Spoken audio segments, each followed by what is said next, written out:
Hello, very warm welcome to our special edition of Middle East Matters. I'm Sanam Shantier.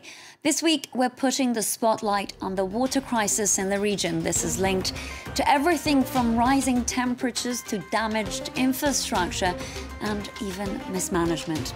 During the programme, we're joined by Mark Zeitoun. He's a professor on water security at the University of East Anglia. But let's kick off the show with a report from the south of Iraq, where farmers are fighting what some are referring to as a losing battle. They're up against an unusually severe water shortage due to drought. Now, local authorities estimate that some 30% of cattle has been lost, hitting nearly 500,000 farming families. His buffaloes are thirsty, but Ali has to go easy on the water. There simply isn't enough of it in Najaf. We used to have about 20 animals, but now there are only 7 or 8 left. There's no water. Here, rivers and canals have dried up. Ali has to either buy water at exorbitant prices or travel far and wide with his flock to get it. His neighbour Saeed decided to let go of a part of his cattle after several animals died of thirst and hunger. We sell one animal to buy water and food for the others. That's why we say, one animal eats another. Iraq, where the Tigris and Euphrates meet, has seen its water supplies dwindle in recent years. In addition to a lack of rainfall, there are geopolitical factors. Neighbours Iran and Turkey have rerouted water sources they share with Iraq. The recent launch of Turkey's Ilisu Dam on the Tigris has dealt a further blow. The Iraqi government has been forced to make a tough call. In June, for the first time, the authorities suspended the cultivation of several crops that consume a lot of water, including amber rice, a specialty of Diwania province. Do they want us to die? We want to grow our crops and vegetables. Are we to go begging on the streets? The government's decision is estimated to cost around €34 million to rice farmers in the region. Some have no choice but to leave their land. In neighbouring Misan province, more than 150 families have moved out.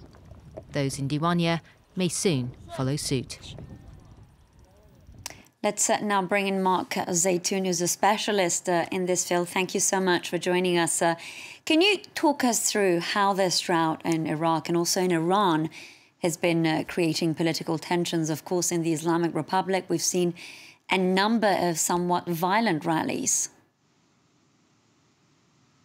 Sure, I think water is really good reflection of the relationship between the state and the people.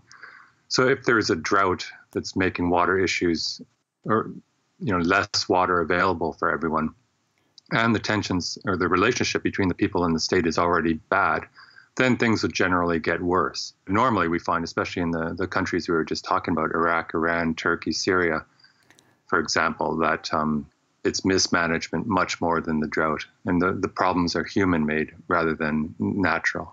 It's interesting that you mentioned Syria just now. Do you think that the governments of these countries do have something to worry about, given that 7 years ago, the shortage of water was one of the reasons that took the Syrians to the streets?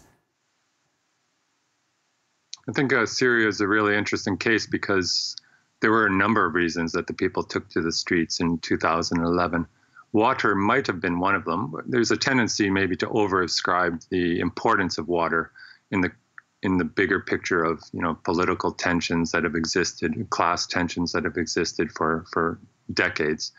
But water, if there isn't a good relationship between the people and the water, and the people and the state already, then a drought and the way that affects the livelihoods of many farmers can make things worse.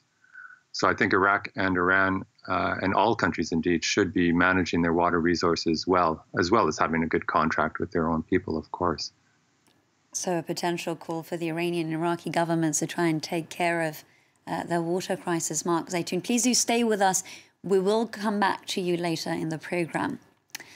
Turning our attention to Ethiopia now, which is building Africa's largest dam, crucial to its energy security and economic growth, but it's also creating tensions with its Nile neighbours, particularly Egypt, which could suffer from water shortage when that project is complete. Robert Sutton-Maddox has more.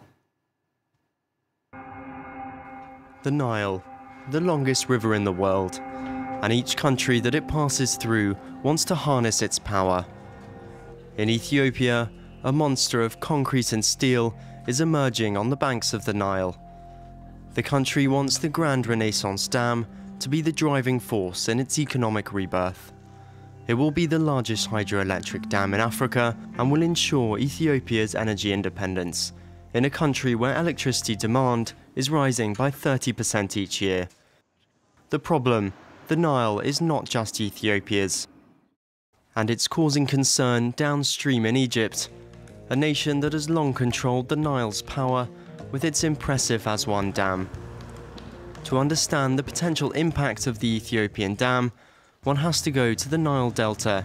It's the breadbasket of Egypt, home to 30 million people. Locals here worry for their whole way of life. When the dam will be finished, our lives will be a misery. With the water now, I can look after my fields, but with this dam, the situation will get worse. To cushion the blow, the Egyptian government has asked farmers to look for alternative crops, ones that aren't so greedy for water. Last year we had rice everywhere here, but today we are required to plant other crops that consume less water, like cotton and corn. Negotiations are underway with Sudan and Ethiopia to find a compromise. Egypt has proposed that the dam be filled over 8 years to minimise the lower water levels in the river, but Ethiopia won't accept it taking longer than 4. Let's now go back to Mark Zeitoun, who's joining us from Ottawa. Mark, this report that we had is just one example of how water-related projects like the dam can create not just country but regional strain. Oh, yeah, definitely. I mean, every time water crosses a border, then there is a chance for increased tensions between the states. Very similar to the relationship, the way that water reflects a relationship between a state and its people. If neighboring states are getting along, then water can usually be a source of, to improve tensions, improve relations. But if the states are not getting along, then every time someone builds a dam upstream, there will be consequences downstream that will create tensions. I think the GERD, the Grand Ethiopian Renaissance Dam that you just covered, is a really good example. What's really interesting there is that the effect will probably be felt more on the Sudanese farmers and then the Egyptian farmers further downstream. But the focus is usually not on the Sudanese farmers, when in fact it should be. Everyone downstream of the dam will be impacted one way or the other. But the good news is, at least in terms of the Grand Ethiopian Renaissance Dam, there are negotiations going on. Egypt, Sudan are negotiating with Ethiopia.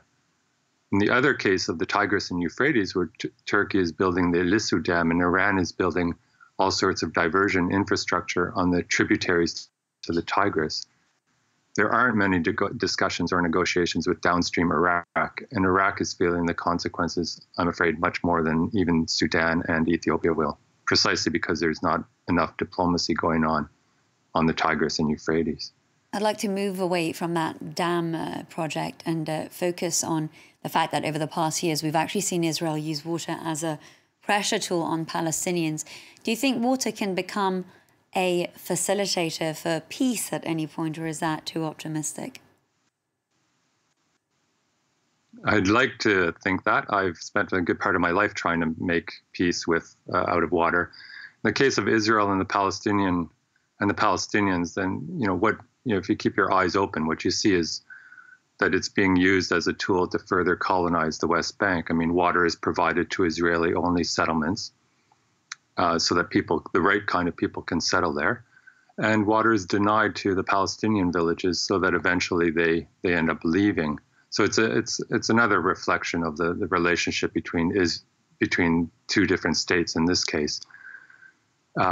It's a tool for population transfer there. Now, the hope is that because of desalination technology and Israel is desalinating so much water on the coast now, producing water from the sea at an expensive, at quite a price. But there is now so much water that's produced that it should, if it was a rational world, take the pressure off the fresh water that's being contested. And so there is a basis, a rational basis for hope that the water issues could be resolved. But with your eyes wide open and with a critical view, what you actually see is that water is being used as a tool for population transfer instead. Mark Zeitoun, very briefly and lastly, what, in your opinion, could be the solution to this regional crisis that we've been discussing over the programme? What comes first, technology or diplomacy? Yeah, diplomacy. The answers are going to be mostly political. International water law should be being followed, should be being promoted by any outsiders that are involved. And without it, then it's just going to be left to the vagaries of power, and the more powerful states will continue to do what they will with the water. Apart from that, there are interesting solutions you can do with food trade, importing food rather than growing your own food. But diplomacy and policy is the way forward. Mark Zeitoun, Professor of Water Security at the School of International Development at the University of East Anglia, thank you so much for speaking to us. And thank you for watching this special edition of the show. Don't forget, you can contact us by visiting our Facebook page. That's Middle East Matters France 24, or you can drop us a tweet. Thank you for watching.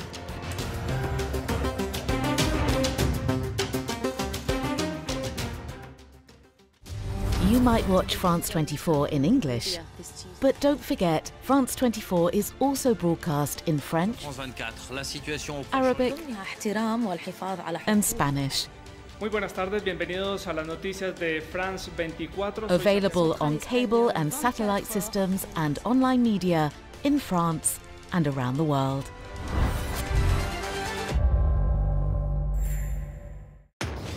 Inside the Americas, presented by Jeannie Godula.